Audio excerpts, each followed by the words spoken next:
ሰላም የኢልማር ሚዲያ ተከታታዮች ሄርሞን ነኝ። እንዴት ናችሁ? እግዚአብሔር ይመስገን እኔ በጣም ደህና ነኝ።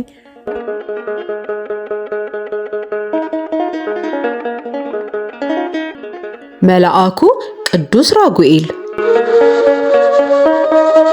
ቅዱስ ራጉኤል ማለት የኃያላን ኃያል ጽኑ እግዚአብሔር ማለት ነው። ቅዱስ ራጉኤል በሰማይ ላይ የተሾመና ሊቀ ብርሃናት መጋቢ ብርሃንም ይባላል። ፀሐይን ከምስራቅ ወጥታ ወደ ምዕራብ እንድትገባ የሚያዝ በከዋክብትና በጨረቃ ላይ የሰለጠነ በሰማይ የብርሃን መዝገብን የያዘ ነው። እንዲሁም ቅዱስ ራጉኤል የፈጣሪን ዙፋን የሚጠብቅ አቃቢ መንበርም ይባላል።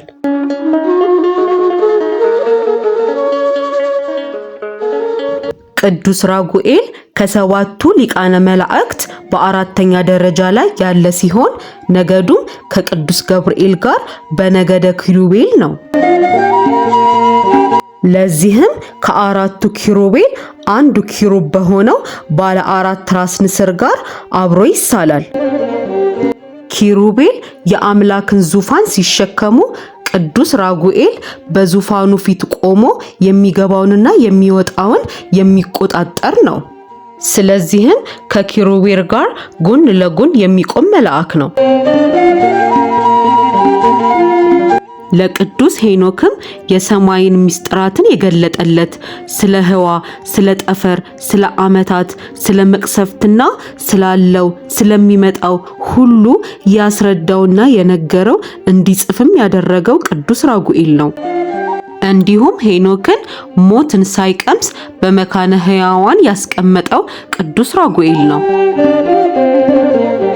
ቅዱስ ራጉኤል ሎጥንና ቤተሰቡን ከሰዶም እሳት ከመልአኩ ከቅዱስ ራጉኤል ጋር ሆነው አድኗቸዋል።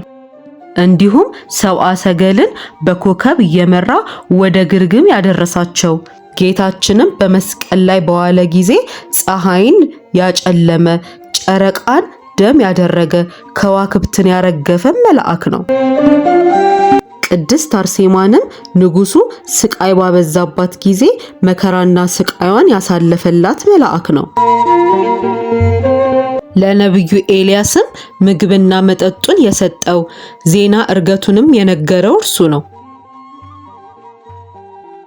መጋቢት 29 ጌታችንና አምላካችን መድኃኒታችን ኢየሱስ ክርስቶስ ዓለማትን ሲያሳልፋት ቅዱስ ራጉኤልን ዓለምን እንዲያሳልፍ ሾሞታል።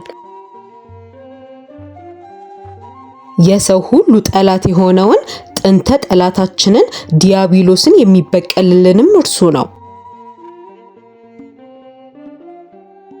በየዓመቱ መስከረም 1 በዓለ ሲመቱ ይከበራል።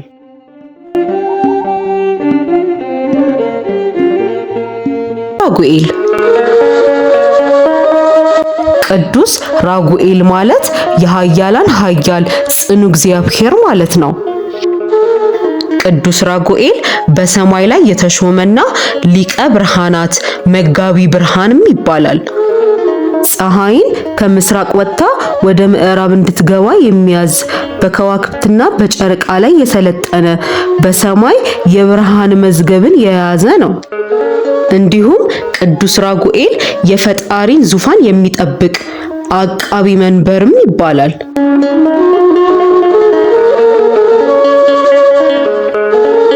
ቅዱስ ራጉኤል ከሰባቱ ሊቃነ መላእክት በአራተኛ ደረጃ ላይ ያለ ሲሆን ነገዱም ከቅዱስ ገብርኤል ጋር በነገደ ኪሩቤል ነው።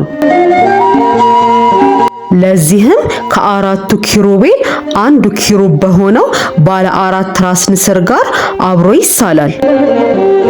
ኪሩቤል የአምላክን ዙፋን ሲሸከሙ ቅዱስ ራጉኤል በዙፋኑ ፊት ቆሞ የሚገባውንና የሚወጣውን የሚቆጣጠር ነው። ስለዚህም ከኪሩቤል ጋር ጎን ለጎን የሚቆም መልአክ ነው።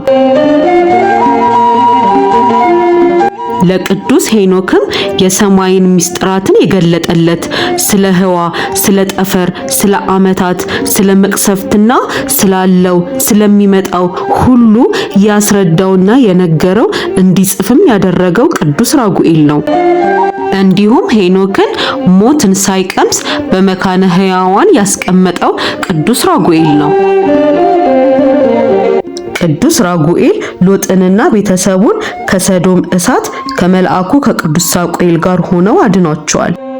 እንዲሁም ሰብአ ሰገልን በኮከብ እየመራ ወደ ግርግም ያደረሳቸው፣ ጌታችንም በመስቀል ላይ በዋለ ጊዜ ፀሐይን ያጨለመ፣ ጨረቃን ደም ያደረገ፣ ከዋክብትን ያረገፈ መልአክ ነው። ቅድስት አርሴማንም ንጉሱ ስቃይ ባበዛባት ጊዜ መከራና ስቃዩን ያሳለፈላት መልአክ ነው። ለነብዩ ኤልያስም ምግብና መጠጡን የሰጠው፣ ዜና እርገቱንም የነገረው እርሱ ነው። መጋቢት 29 ጌታችንና አምላካችን መድኃኒታችን ኢየሱስ ክርስቶስ ዓለማትን ሲያሳልፋት ቅዱስ ራጉኤልን ዓለምን እንዲያሳልፍ ሾሞታል። የሰው ሁሉ ጠላት የሆነውን ጥንተ ጠላታችንን ዲያብሎስን የሚበቀልልንም እርሱ ነው። በየዓመቱ መስከረም 1 በዓለ ሲመቱ ይከበራል።